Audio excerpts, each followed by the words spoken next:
Bueno, continuando con el siguiente tema, hace referencia al sistema óseo.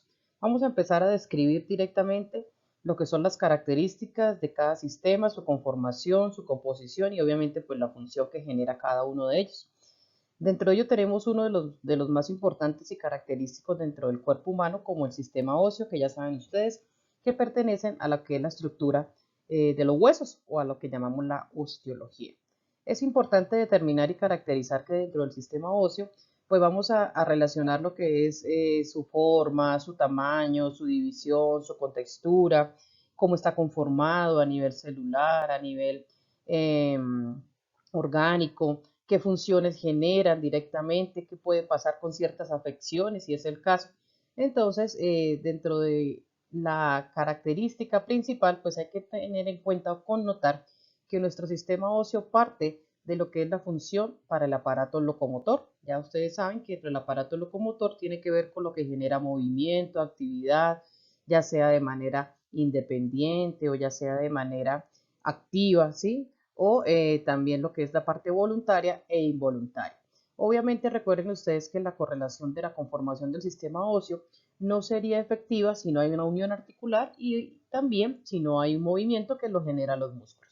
Entonces vamos a empezar a hablar de lo que es la connotación y composición de cómo está conformado directamente esta estructura.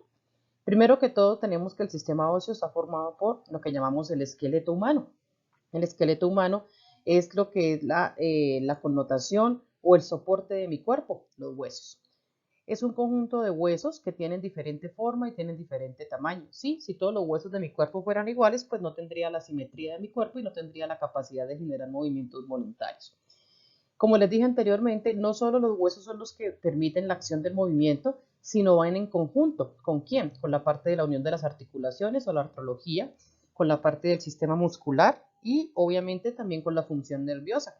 Si el sistema nervioso, mi cerebro, no me manda información de que mueva cierta parte de mi cuerpo, de nada me sirve que mi hueso sea fuerte o estable, si de igual manera no va a generar la reacción tanto nerviosa como lo que es la parte de información a través de movimiento.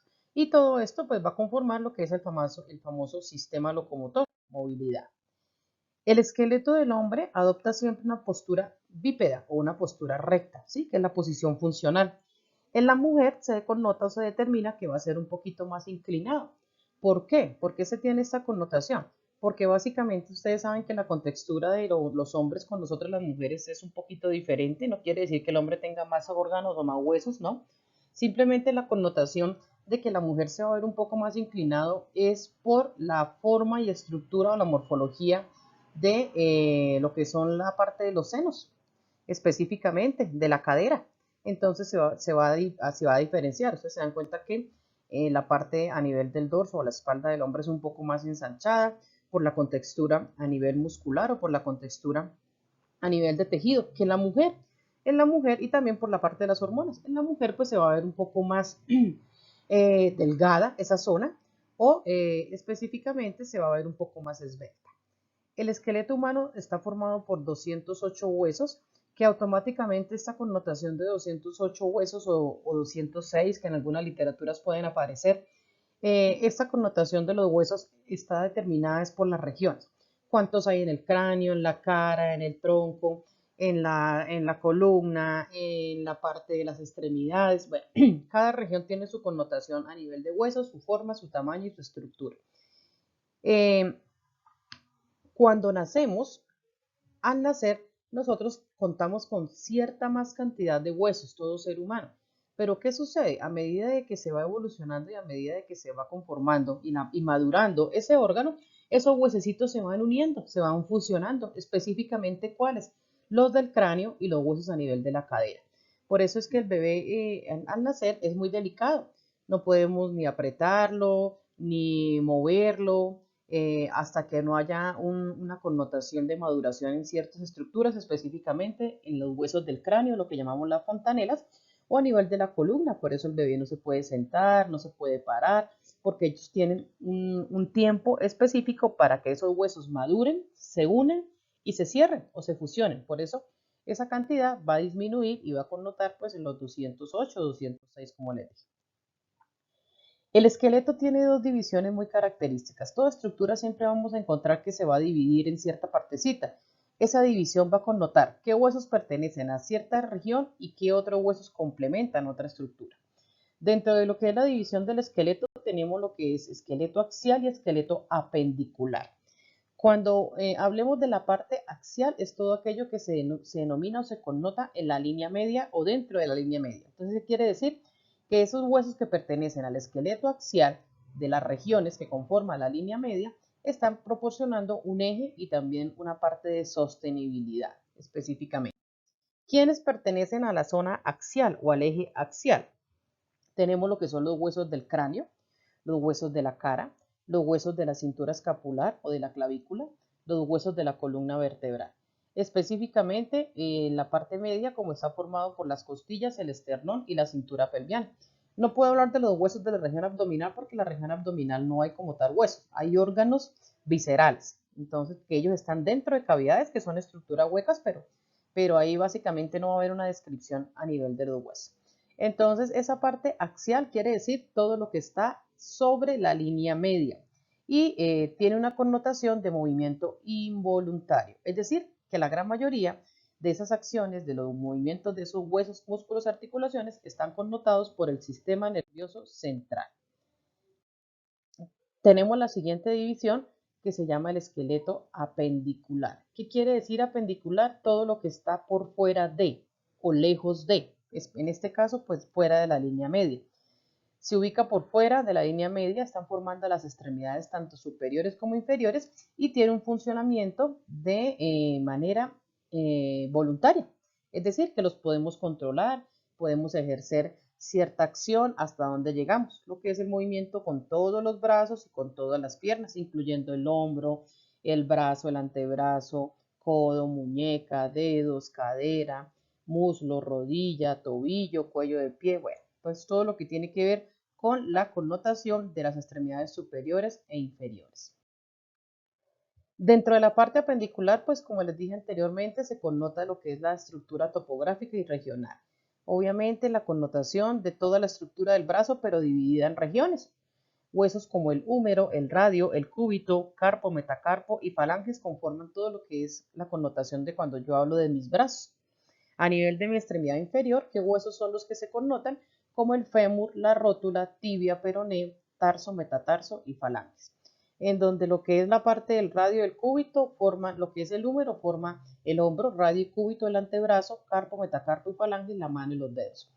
Donde el fémur forma lo que es la parte del hueso de la cadera, unión, lo que es la parte a nivel de la rótula, la rodilla, tibia y peroné, la pierna, tarso, metatarso y falanges, el tobillo y los dedos de los pies. Dentro de la parte de connotación del esqueleto también se va a manejar terminología. ¿Qué específica terminología se utiliza en esta connotación? Términos como de alejamiento, de cerca o lejos, como distal o proximal, que se utiliza mucho en lo que son huesos largos. Distal de o proximal de, cerca de o lejos de, dependiendo de la región en la que se encuentre. Aquí vuelve y aparece esta figurita que ya les había mostrado en las diapositivas anteriores, que esos términos de dirección permiten la ubicación y no van a variar. No importa que esté de frente, no importa que esté de lado, no importa que esté de manera posterior. Eso ya se los había explicado. Toda estructura tiene una composición generalizada. Esa composición, ¿qué quiere decir? Que parte de algo. Entonces, cuando hablamos de los tejidos, son porque las células se unen y lo forman. Lo que son los órganos, los sistemas, los aparatos, es porque hay esa unión y esa connotación. Los huesos también tienen una unidad vital importante, unas células. Gracias a esas células el hueso crece, el hueso no se quiebra con facilidad o el hueso si le llega a pasar algo puede volver otra vez a recuperarse. El hueso ya saben ustedes que es un órgano de estructura mineralizada. ¿Esto qué significa? Que tiene varios procesos de connotación química. Entonces, dentro de la parte mineralizada, entonces puede ser que tiene lo que es la componentes también de calcio, sodio, potasio, magnesio.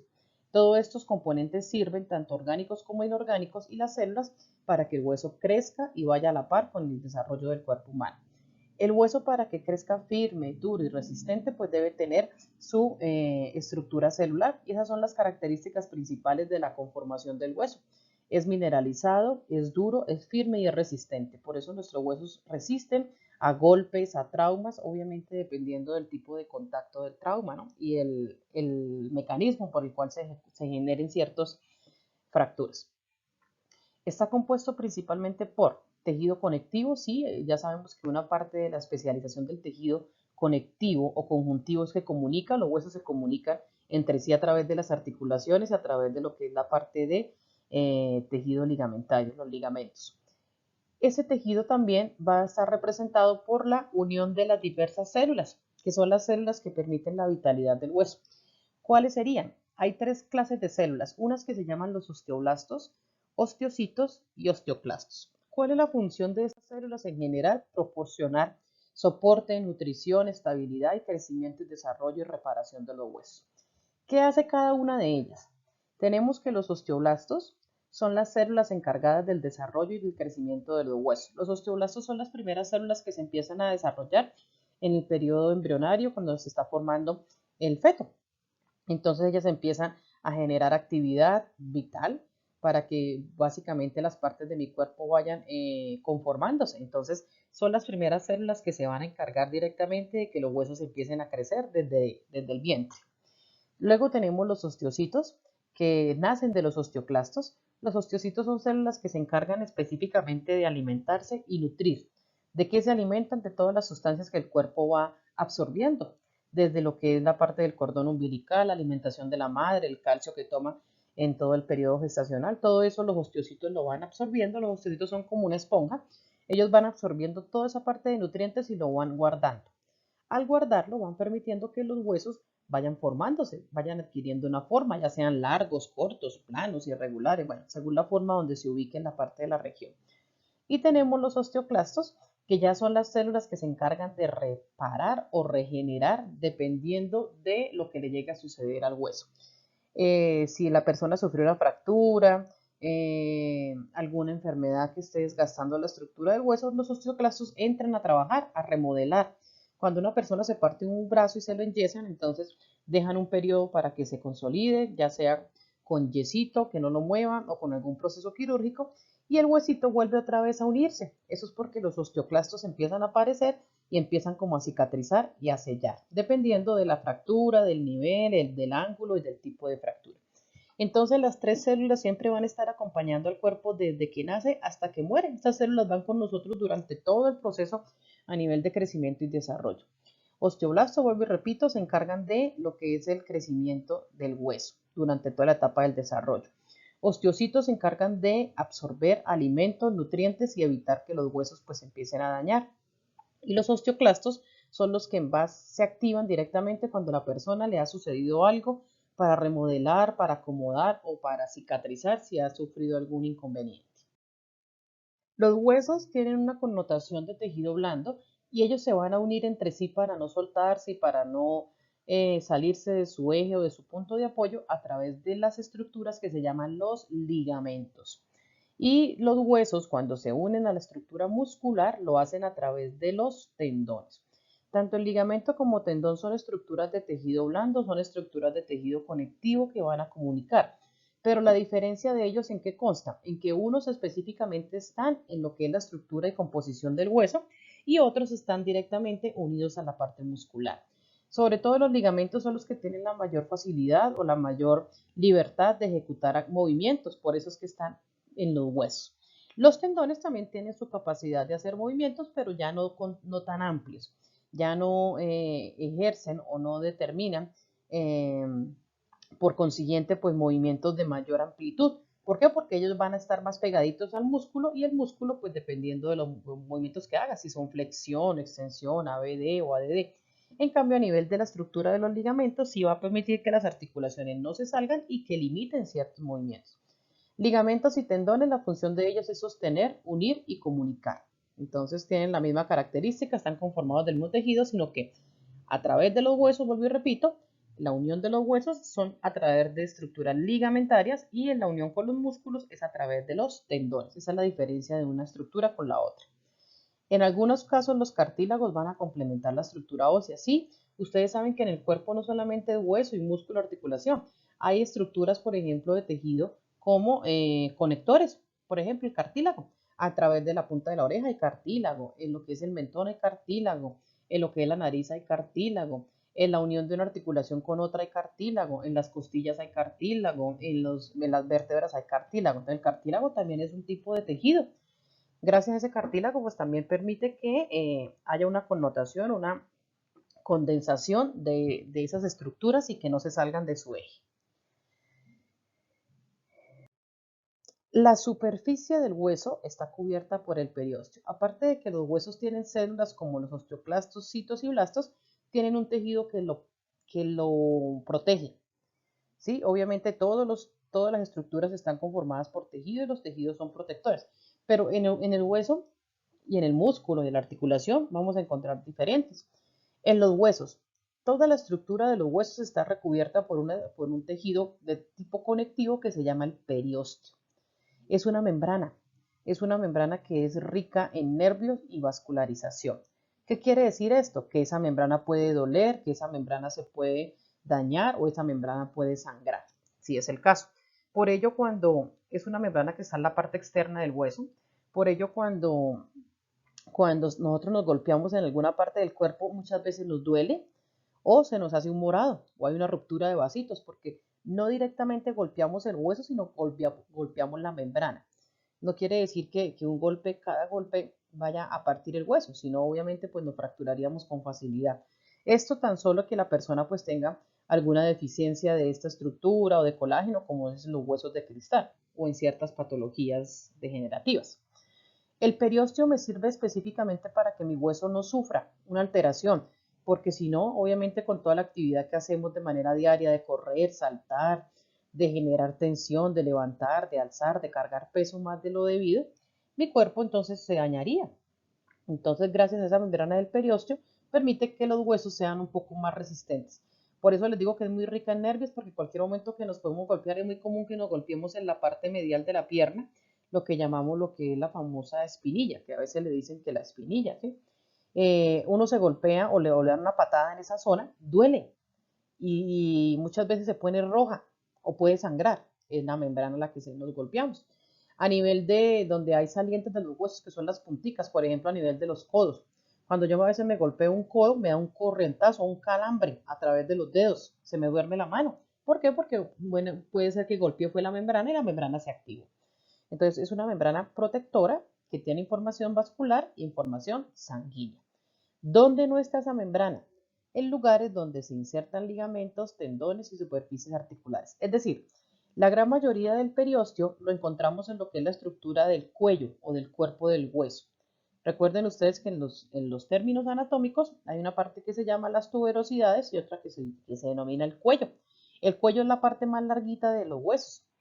Entonces, esa partecita, la más externa, es la que tiene periósteo. En cambio, las partes que van unidas a las articulaciones o que están dentro de las cavidades, ellas no tienen periósteo porque ya están protegidas. Ya obviamente tienen tejido, ya obviamente tienen membrana, tienen cápsula. Entonces no necesita que esté más protegida con periósteo. El periósteo es donde está la parte más expuesta del hueso, específicamente.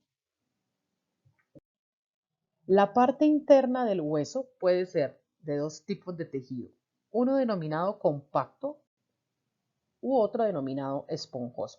¿Qué quiere decir que la parte interna? El hueso por dentro no es hueco, el hueso por dentro tiene vitaminas, tiene minerales, tiene membranas y tiene obviamente la formación. Entonces no quiere decir que solamente el hueso es por fuera, ¿no? Por dentro también tiene una composición. Entonces, obviamente hablamos que la parte interna del hueso puede ser de dos maneras, o muy fuerte o, al contrario, muy débil o muy absorbente. ¿El hueso compacto qué es? Es un hueso que es denominado compacto porque es fuerte, está más pegado y está más macizo, por llamarlo de esa manera. Tiene unas laminillas que están bien junticas y bien apretaditas para evitar que el hueso se desborone o se desbarate con facilidad.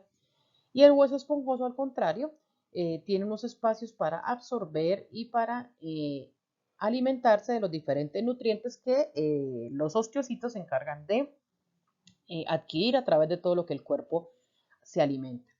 Además, el tejido esponjoso, que es el que más recibe información alimenticia, él también es muy numeroso en vasos sanguíneos, en toda la parte nutricional y también genera lo que es la parte a nivel de procesos de sangre específicamente. ¿Para qué me sirve un hueso compacto y un hueso esponjoso? Para absorber, para contrarrestar y para evitar daños específicos. Este es un ejemplo de un hueso esponjoso. Los huesos, perdón, compacto. El hueso compacto directamente lo conseguimos en donde es, en lo que es la parte de huesos largos y huesos planos. Dentro de lo que son los huesos largos, ¿qué vendría siendo la parte de hueso compacto? El cuello del hueso. ¿Qué sería la parte esponjosa? Las cabezas de los huesos. ¿Sí? Ahí tenemos un ejemplo de una imagen tridimensional. Aquí están las tres capas de los huesos directamente. La superficial, que está denominada por periósteo, ya les dije, que es una membrana que recubre y protege el hueso. Luego tenemos en la parte media, que está lleno de tejido macizo, duro, resistente, que es denominado tejido compacto. Y en la parte más interna del hueso se llama el hueso esponjoso, que es el que permite la absorción. ¿Esto con qué sentido? Si yo me golpeo el hueso de manera superficial, me va a doler solamente la parte del periósteo. Entonces se me va a inflamar, vuelvo y repito, de pronto se me va a poner rojo y me va a salir una protuberancia, lo que llamamos o connotamos lo que es un hematoma. De pronto puede ser que tuve un golpe muy fuerte y pasó del periósteo, pero muchas veces ese golpe no pasó a todo el hueso, sino se quedó en el hueso compacto. Entonces el hueso compacto absorbió el golpe, por eso se llama compacto, absorbió el golpe y evitó que se fuera más hacia la parte interna, es decir, el hueso no se me partió.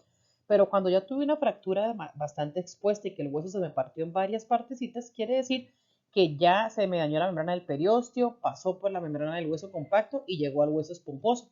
Cuando llega al hueso esponjoso sí es peligroso. ¿Por qué? Porque puede dañar la parte de vascularización, la parte nerviosa. Eso es cuando hay una fractura bastante grande, que el hueso se astilló, se partió en varias partecitas, que toca ponerle pines, clavos, toca cirugía, toca poner tutores, bueno, toca poner un poco de procedimientos para la recuperación. Muchas veces puede ser que la persona no quede caminando igual, el soporte no sea el mismo, el hueso se haya dañado y toca reemplazarlo. Entonces, a eso es lo que voy de referencia en cuanto hablamos de hueso compacto y hueso esponjoso. El hueso tiene una composición química, gracias a que tiene sus células, pero también se nutre y también el hueso absorbe ciertas sustancias de las cuales se derivan que el hueso crezca y se forme.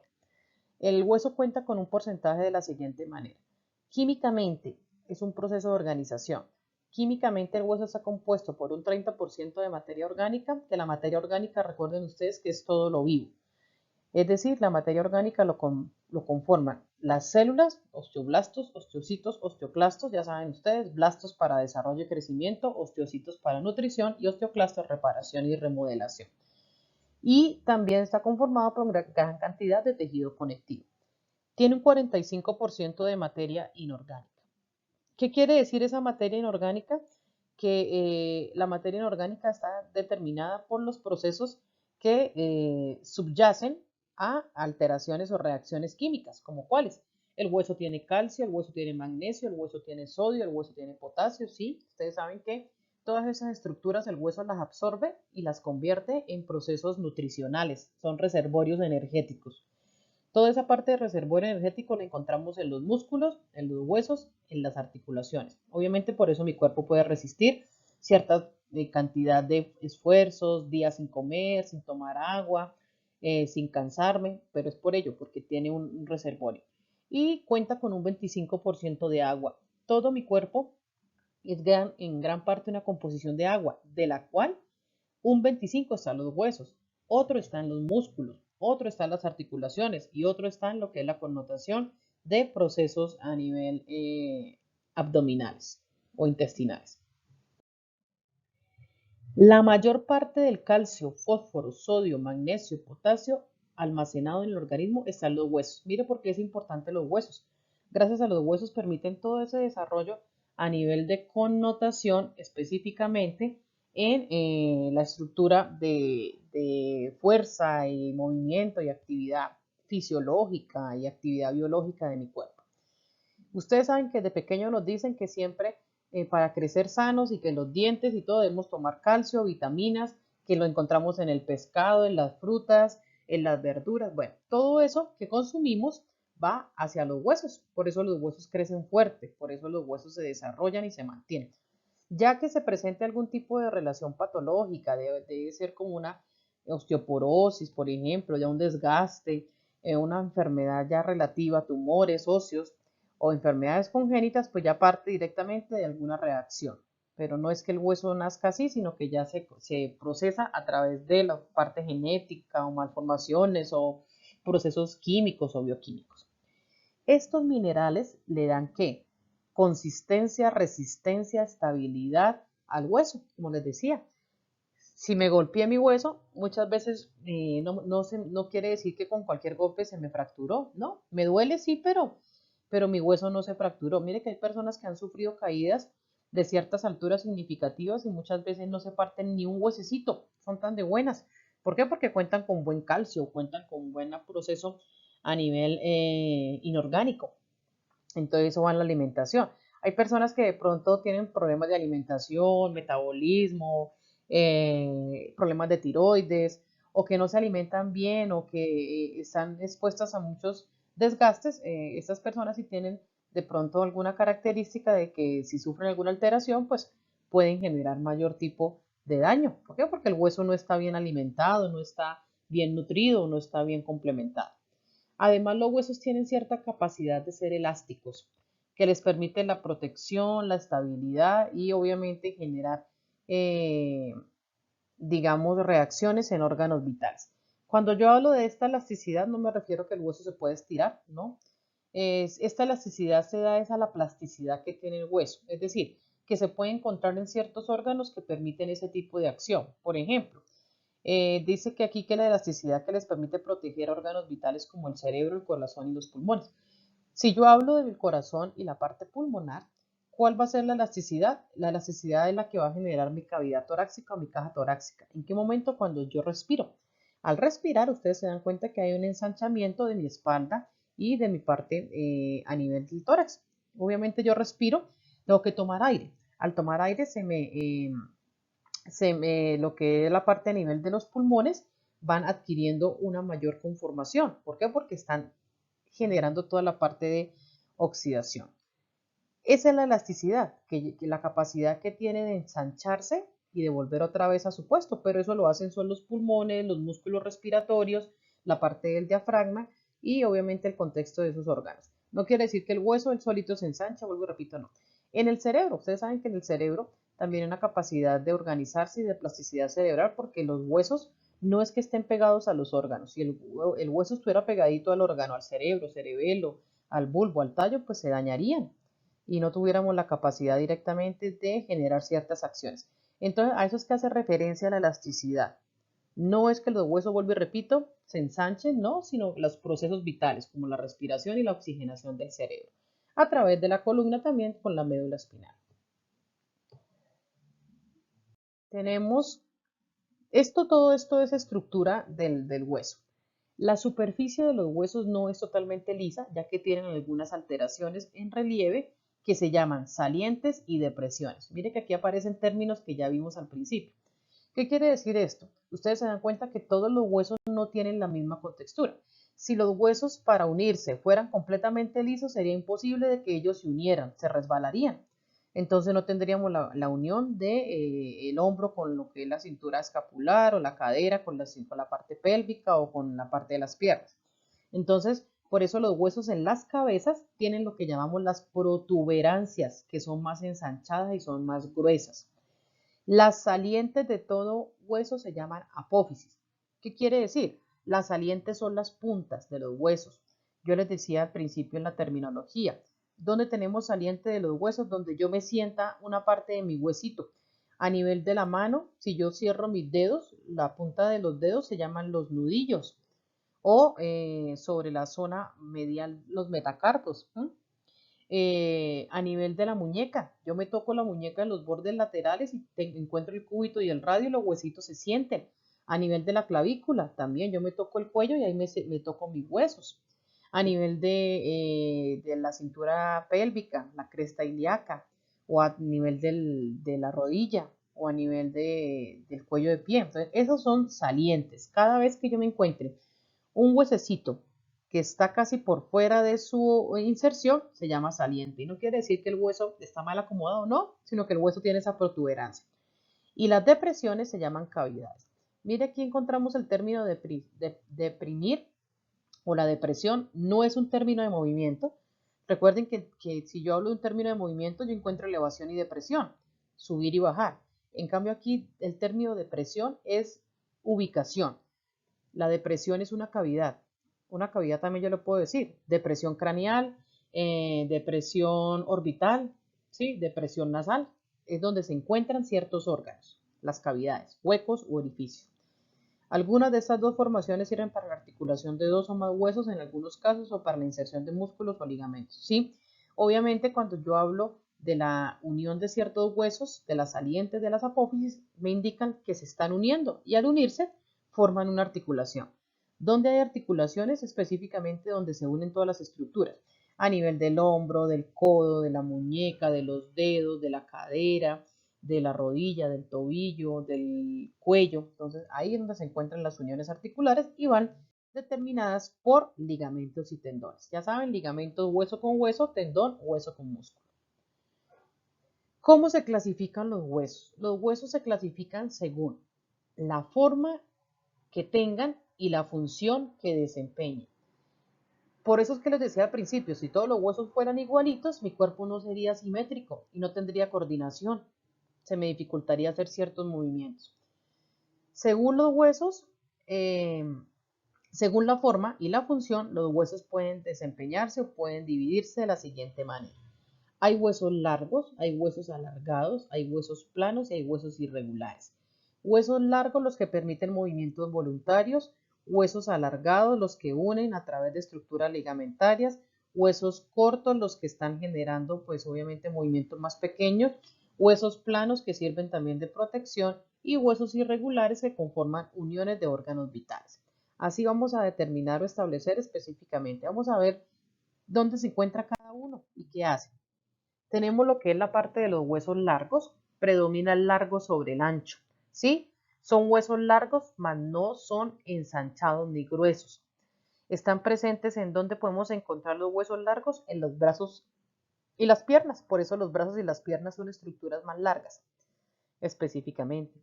Los extremos se denominan epífisis y la parte media o cuerpo se llama diáfisis.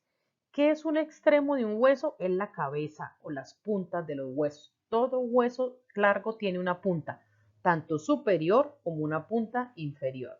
Por lo general son las partes más ensanchadas o las partes más protuberantes de los huesos, se van a llamar la epífisis. Aquí hay otros términos para que también ustedes los vayan teniendo en cuenta, no son los que les dije al principio, aquí ya les he nombrado varios. Y la parte media o el cuerpo del hueso o el cuello del hueso se llama la diáfisis.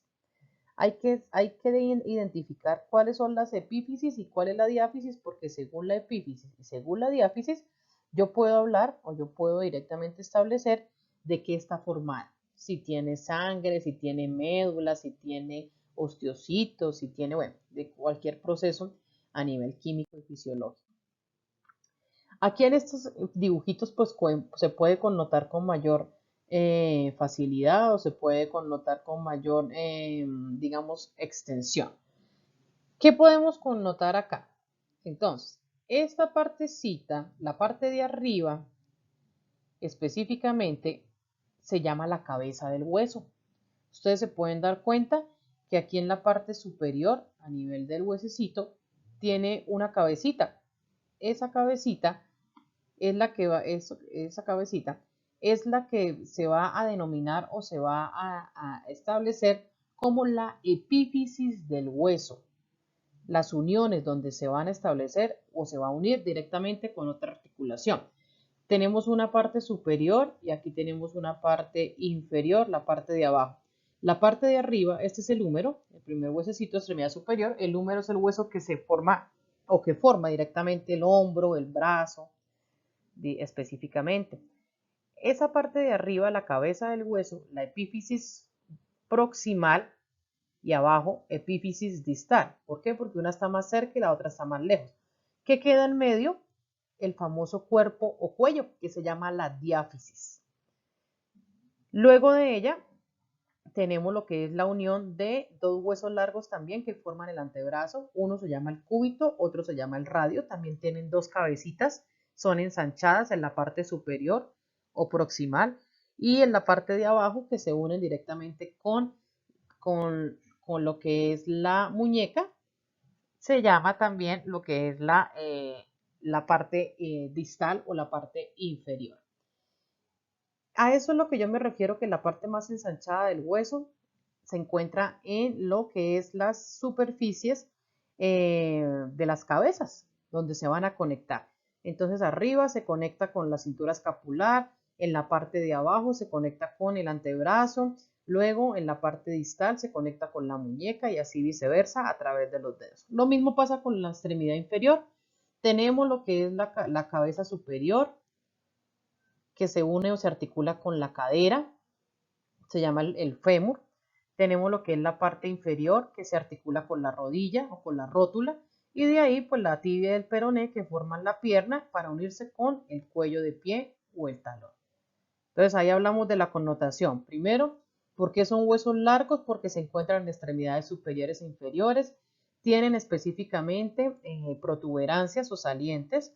Tienen dos partes que se llaman la epífisis y la diáfisis. La epífisis son las cabezas, la diáfisis es el cuerpo y permiten movimientos voluntarios en mi cuerpo. Siempre vamos a connotar la distancia de un hueso largo con términos como distal o proximal. Proximal, ya saben ustedes que es más cerca y distal más lejos de una estructura. Las epífisis del hueso, es decir, las cabezas de los huesos, están formadas por hueso esponjoso. Ya les expliqué anteriormente.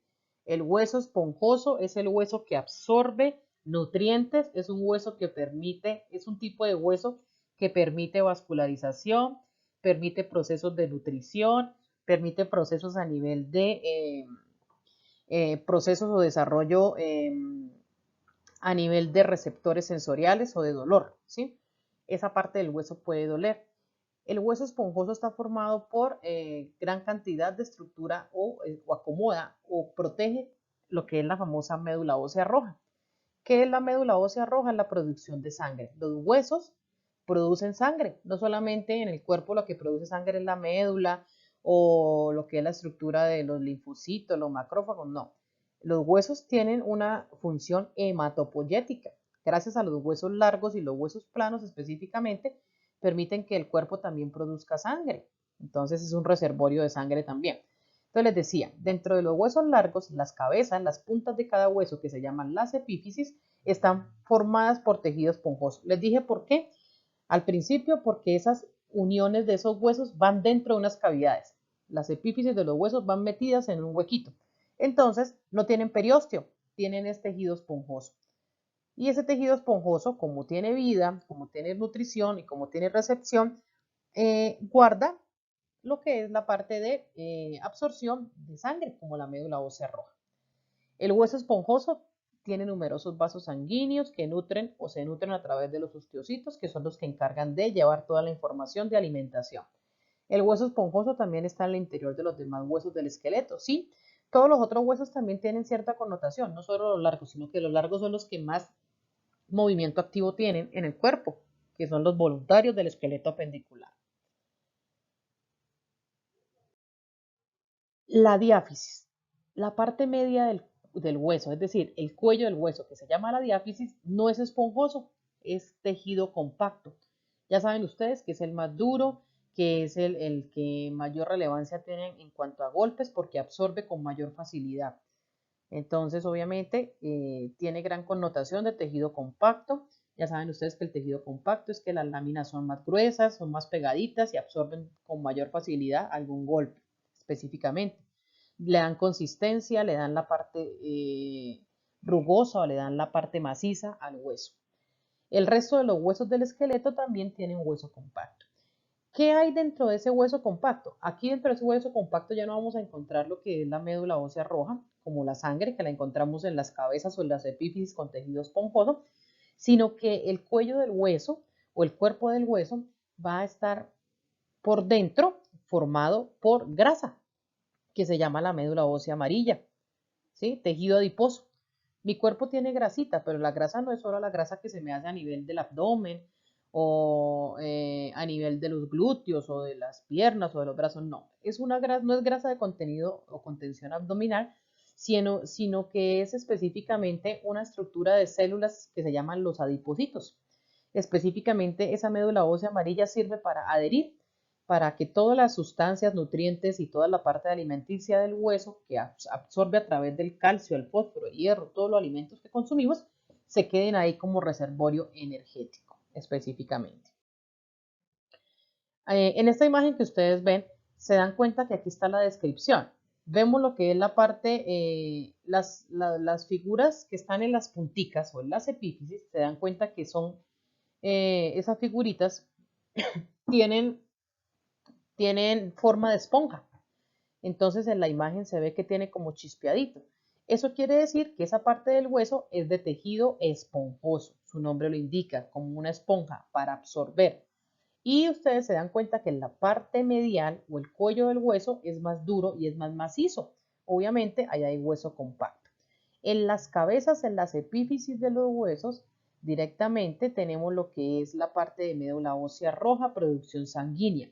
Y en lo que es el cuerpo, la diáfisis del hueso, tenemos médula ósea amarilla, que es reservorio de tejido graso o de adiposo, tejido grasoso que sirve para absorber y para guardar todos los nutrientes que el hueso recibe. Entonces, tejido esponjoso, cavidad medular, tejido compacto. Entonces, mire que el hueso no es que sea solamente por fuera, el hueso por dentro también tiene su formación y nutrición y composición. La médula ósea ocupa las cavidades que hay dentro de algunos huesos. Médula ósea roja. Ya saben, nuevamente repito que la médula ósea roja está formada por procesos vasculares sanguíneos. Y la médula ósea amarilla es tejido graso, tejido o células adiposas. Entonces, médula ósea roja a través de las cabezas de los huesos, forrado por el tejido esponjoso.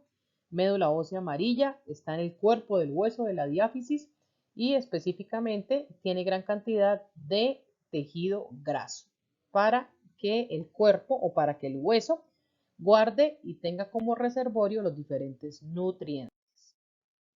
Al nacer, los huesos solamente están ocupados por médula ósea roja. Sí, mire que la connotación directamente de que el hueso, cuando nacemos, solamente está conformado por médula ósea roja, es decir, por sangre, es porque el niño todavía no ha iniciado un proceso de movimiento, entonces no hay un desgaste, no hay una pérdida de sustancias o absorción del hueso. Ya cuando el niño empieza a caminar, obviamente esa parte a nivel de la médula ósea roja se va convirtiendo en reservorio energético y pasa a ser médula ósea amarilla específicamente.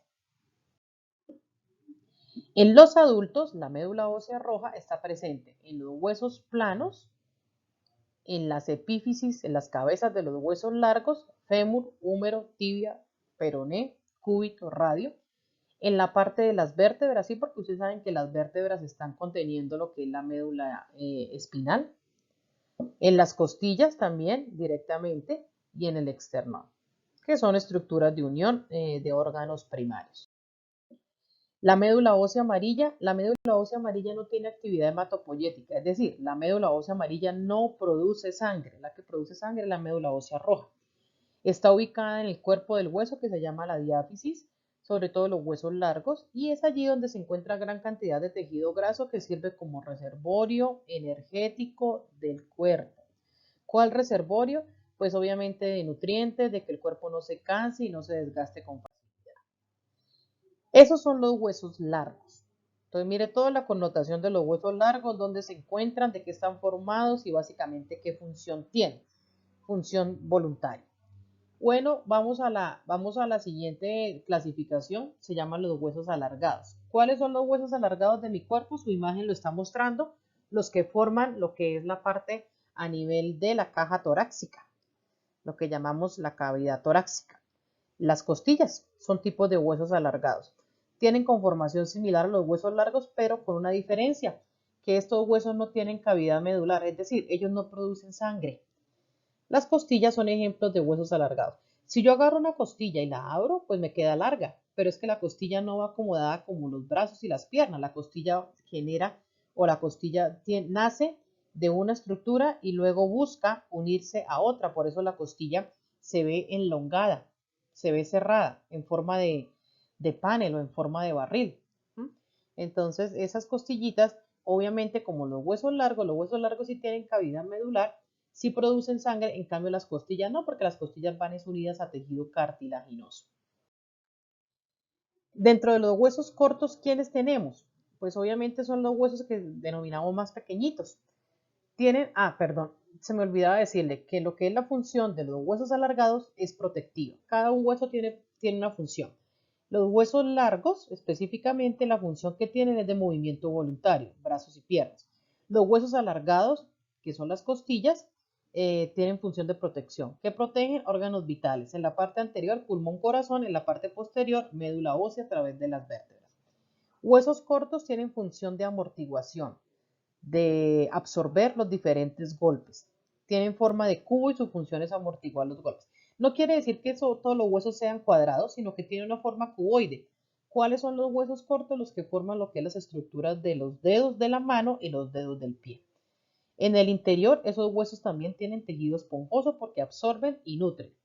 Son ejemplos de esos huesos cortos los de la muñeca. En la muñeca tenemos lo que es la conformación de la mano, en lo que es la relación donde está el dedo gordo. Ahí tenemos unos huesos que se llaman los huesos del carpo, que son 8, y algunas estructuras del pie como los huesos del tarso, que son los que forman el talón. Entonces son denominados huesos que permiten absorber golpes. Sí, obviamente ¿por qué son los de absorción de golpes? Porque de pronto cuando yo tengo alguna caída, ¿qué es lo que hago primero? Poner mis manos. Y al poner mi mano, ¿dónde recibo el golpe? Sobre la zona más acolchada, que es la zona del pulgar, y ahí están los huesos del carpo y la muñeca.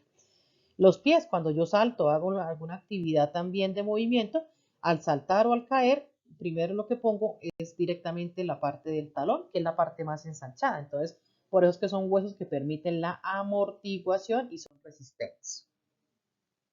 Entonces ahí lo pueden ver en la figura. Son los huesecitos que forman lo que es la parte a nivel de la muñeca, denominados huesos del carpo. Vuelvo y repito, están acomodados en 2 filas, cada una de 4. Y a nivel de los pies también en el talón. Huesos planos. Predomina tanto el largo como el ancho. El hueso plano tiene también una función muy característica y se une con los huesos alargados. Es decir, que tanto los alargados como los planos son huesos de protección. ¿Dónde encontramos huesos planos? Entonces dice que predomina tanto el largo como el ancho. Aquí no es como el hueso largo que predomina lo largo más no ancho. Aquí sí es completamente grande, extenso y ancho al mismo tiempo para proteger. ¿Cuáles son los huesos planos? Los que forman el omóplato. ¿Dónde queda el omóplato? Lo que es la parte de la cintura escapular, arriba, por la parte posterior. La espalda. Entonces, por eso en la parte de atrás vemos los omóplatos que son bastante grandes. Los huesos del cráneo también son huesos planos, resistentes y duros. Los huesos de la cadera, específicamente en la primera clasificación, porque la cadera tiene 3 clasificaciones. Tiene lo que es la parte de los huesos coxales, entre ellas está el ilion, que es más plano, el isquion, que es la parte inferior, donde se va a sostener lo que es la parte de la cadera, y la sínfisis púbica, que es la función de movimiento de la cadera. ¿Cuál es la función de los huesos planos? También tiene lo que les dije anteriormente, la de proteger. ¿Qué están protegiendo, por ejemplo, el omóplato a nivel de la estructura de la espalda, lo que es la parte de la médula espinal? ¿Qué está protegiendo el cráneo? Pues órganos especializados.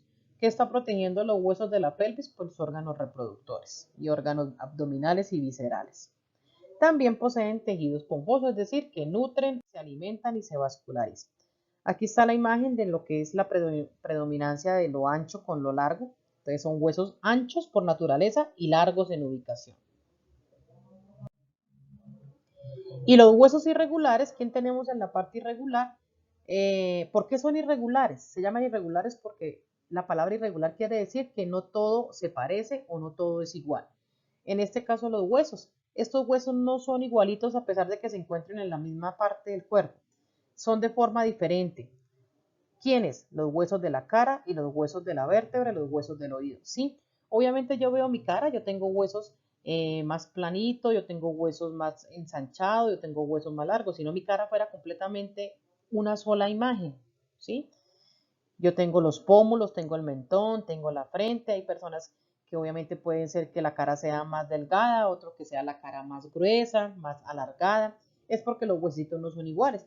Las vértebras, si ustedes miran el dibujito, ahí hay tres clases de vértebras. Hay una vértebra que tiene más salientes que se llaman apófisis, es decir, puntas. Hay una que es más cortica, hay otra que es más larga, entonces no son iguales. Los huesos del oído también ustedes saben que son, ahí encontramos el hueso más pequeño del cuerpo, pero obviamente los huesos son totalmente diferentes. El yunque, ¿sí? El estribo directamente, el martillo, son huesos que están en la misma zona, están formando una estructura, pero no son igualitos. Entonces, por eso son irregulares. Poseen distintas funciones según sean la parte del esqueleto en que se sitúan, ¿sí? Obviamente, si yo hablo de mi columna, mis huesos, mis vértebras cervicales son las más pequeñas y más unidas, no hacen el mismo movimiento que las vértebras dorsales o torácicas, y las vértebras lumbares, que son las más grandes, no se mueven igual que las otras. Entonces, por eso es que tienen diferentes formas de funcionalidad. Y obviamente, pues también los huesos irregulares son denominados como comunicantes o son denominados también como de conexión.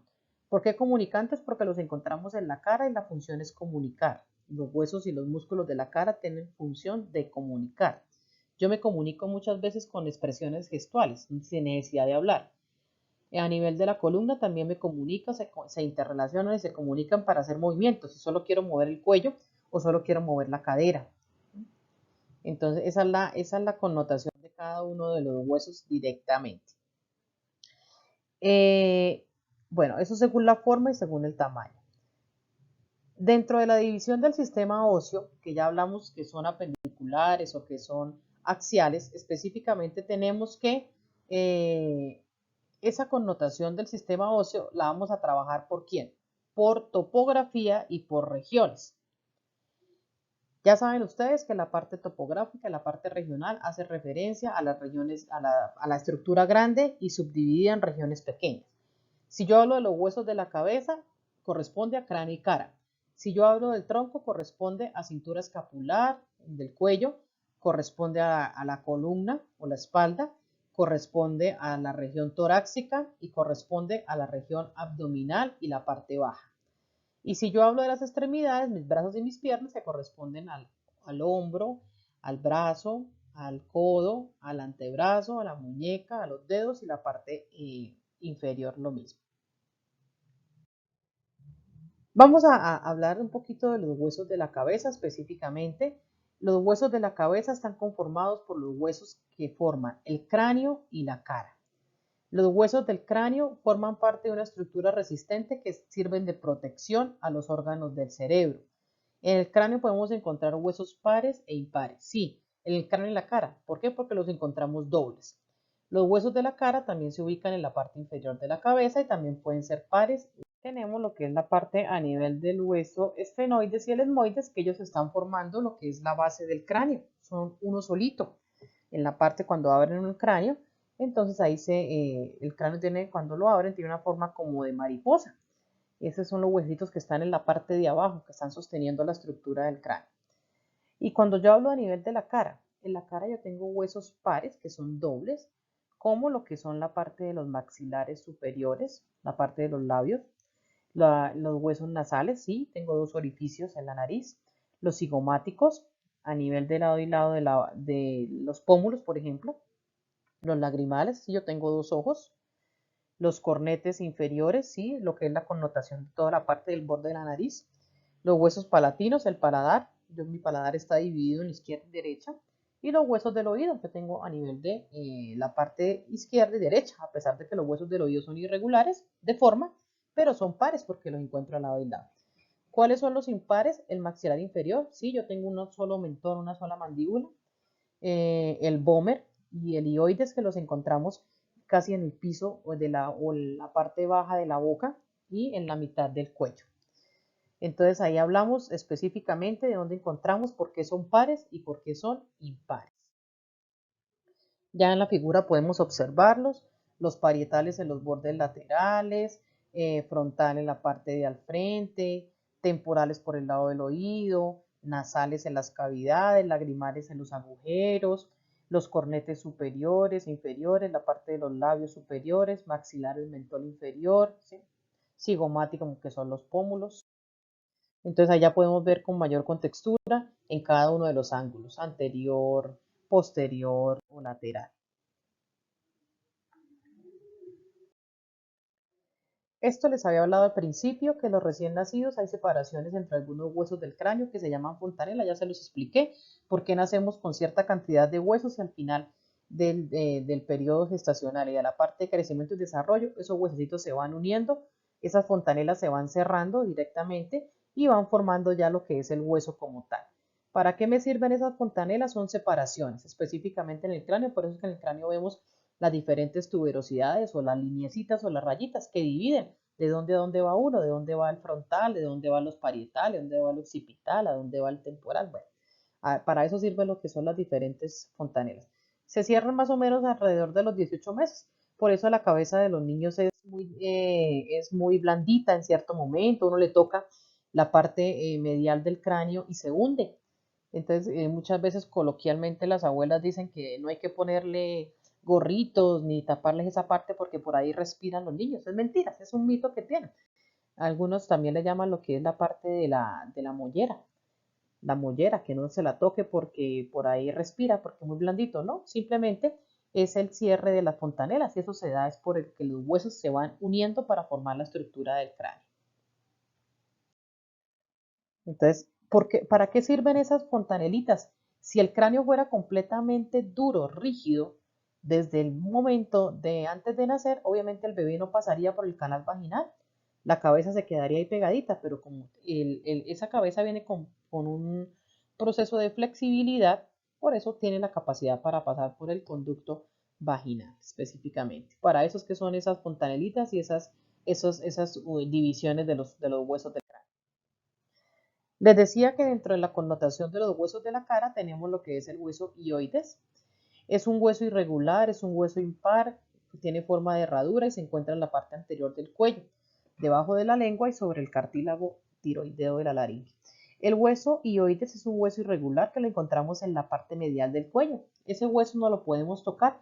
Nosotros tocamos lo que es la parte de la famosa manzana de Adán, que llaman, está localizada entre lo que es la estructura a nivel del cartílago de la tiroides y lo sentimos. Por eso es que es un hueso que no está pegado al esqueleto, es un hueso que está unido al tejido cartilaginoso.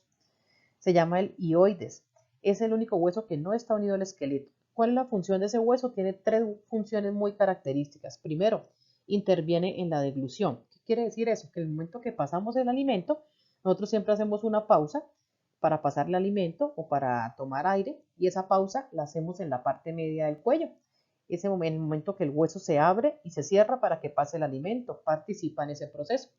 Participa en el proceso de la fonación, es decir, de la voz. Si yo me tapo, si yo me aprieto mi manzana de Adán, por llamarlo de esa manera, hagan ustedes el ejercicio de apretarse la zona del cuello y hablen, inmediatamente la voz se les empieza a disminuir de tonalidad. ¿Por qué? Porque le estoy cortando el aire, porque por ahí pasa la estructura a nivel de la tráquea, la laringe. Y participa en el proceso respiratorio, sí, si a mí me ahorcan o me tapan esa zona, es una vía respiratoria alta, entonces obviamente pues puedo perder la parte de la respiración. Entonces mira tan importante ese hueso específicamente que muchas veces ni lo conocemos. Ahí en el dibujo pues es una imagen tridimensional, no quiere decir que ese hueso me salga hasta la parte baja de la mandíbula, ¿no? Es un hueso cortico, pero de igual manera es para que se den cuenta dónde está ubicado y qué funcionamiento tiene específicamente. Y también encontramos dentro de lo que es la connotación los famosos huesos del oído. Ya saben ustedes que los huesos del oído están denominados de manera irregular porque no son todos igualitos, no son del mismo tamaño ni están ubicados como en la misma zona. ¿Por qué son pares? Porque obviamente encontramos huesos del oído izquierdo y huesos del oído derecho. El más externo, el que está por fuera, se llama el martillo. Luego le sigue el de la mitad que se llama el yunque. Y por último tenemos el estribo, que es el hueso más pequeño que tiene el cuerpo humano. ¿Cuál es la función de esos huesecitos? Retransmitir todo lo que viene a través del exterior, conformarlo en sonido e interpretarlo y convertirlo directamente en una respuesta o en un reflejo. Entonces podemos ver en la imagen específicamente cómo se conforma esa cadena de huesecitos ¿Y cómo viaja la información? ¿Cómo llega la información directamente del exterior a mi oído? Entonces, primero que todo pasa por el conducto o el pabellón auricular, que es la parte externa que tenemos en el oído. Luego de ahí pasa por la parte medial, que se llama el conducto auditivo. Luego llega a una zona, por llamarla limítrofe, que se llama el tímpano. El tímpano específicamente es una membrana o es una telita que amplifica el sonido. Entonces, por eso muchas veces cuando tenemos un sonido fuerte, muchas veces esa membrana se puede alterar y me queda como un zumbido, como una campanita. Es porque la membrana se alteró automáticamente. Cuando tengo un ruido bastante fuerte cerca a mis oídos, muchas veces mi oído empieza como a pitar. ¿Es por qué? Porque la membrana está sensible. Es como si amplificamos con un bafle y le subimos todo el volumen. El bafle empieza después a sonar feo porque ya empieza a subirse los bajos, el brillo, bueno, todo esto y automáticamente pues el sonido se distorsiona. Luego de que el sonido viaja y pasa por ahí por esa membranita, llega a lo que es la parte medial. ¿Quién está en la parte media? Una connotación de información y recepción sensorial. Entonces está la cóclea, está el nervio auditivo, está el canal directamente de la información receptiva y por ahí es donde la información se convierte en un sonido, ya sea un sonido alto, ya sea un sonido bajo o algo específico. Así es que se viaja y llega la información pues como en pocas palabras al oído y obviamente la interpretamos y la relacionamos específicamente con digamos, alguna forma perceptual, es decir, una canción, una palabra, una voz, una imagen o un reflejo. Entonces aquí tenemos lo que es la connotación